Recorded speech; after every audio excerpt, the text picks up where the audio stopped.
Hey guys, it's IcyNewYear, and I'm here to introduce a new thing I'm doing. I don't know how frequently I'm going to be doing them. Also, a new haircut. All short and stuff. Just with a giant beard. I think it looks bigger with the new haircut. Okay, but on to the point. So, Greg Oust and I played a game of Attack Wing, and it was the day I got this camera. So I set up my camera basically just as a way to quality test and check the technical side of everything. But it ended up being a really good game, so I'm making it into a making videos out of it. So it was I played Dominion, and it was a small fleet I pulled together. We played 100-point fleets. I put in can't remember which one. It's one of the battle cruisers and 2 attack bugs. He pulled the Valdor, I wish I had the set list in front of me, which is part of what I'm going to talk about, but whatever. The ships are on the video. So in the first episode, there's going to be an overlay that's going to show you the ships, how many shields they have left. It's going to show you as the shields tick down and as the ships take damage. The videos after that do not have that overlay, and that's because I missed a small part of it. We went on a smoke break, and when we came back, I forgot to turn on the camera right away, because I wasn't used to recording that stuff. Yeah, and I lost track of what everyone had. So, things I'm going to change in the future when I do these, since, it's a learning process, the first one I've put out. I am going to have a better overlay. I am going to keep a better track of what upgrades we have on our ships, because I didn't think to take pictures of that. And I'm going to, obviously, not miss part of the battle.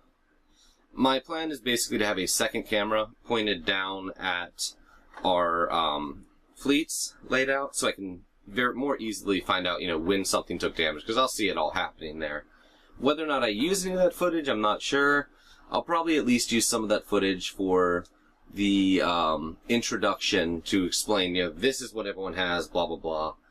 And I'm also planning on taking a notepad and writing down what critical damage we got, because we sometimes mentioned what critical damage we got, sometimes we just showed the cards to each other. So I couldn't really put it in the video with any consistency. So yeah. I also have a buddy who's going to let me use his scanner, so I'm going to take better scans of the cards so I can pop them up. And I'm actually going to go ahead and just scan my entire damage deck, critical damage deck, so I can put up images of the critical damage as they happen.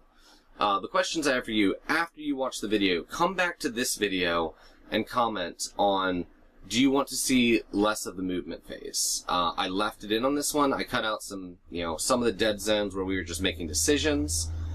But I need to know, would you prefer, once the battle phase ends, I cut and then come back after everyone's moved? Let me know. Personally, I'm leaning towards leaving in the movement phase, just cutting out the decision-making phase as we're laying down the dials. But, let me know what you guys think. Yeah, that's basically all that's going on. This was a really fun game. I highly recommend watching it. It was close. It was a very tense battle. I don't normally play Dominion, and I made a lot of mistakes. One thing I should mention, there's a mistake we consistently made throughout it.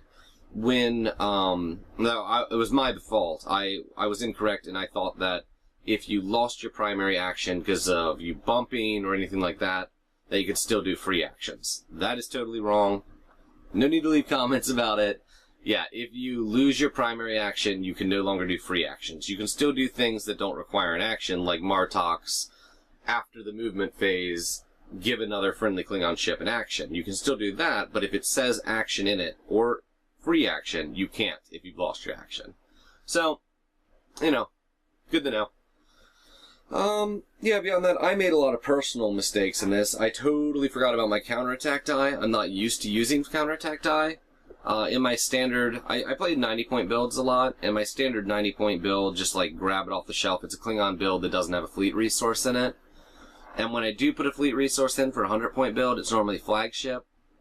So I totally forgot about my counterattack die. I think I only used it like twice throughout. But yeah, that's, I'm really excited about this. I'm really excited to do more of these, not just Attack Wing, but board games and tabletop games in general. So let me know what you all think. And as always, thank you for your continued support with my channel, and have a great day.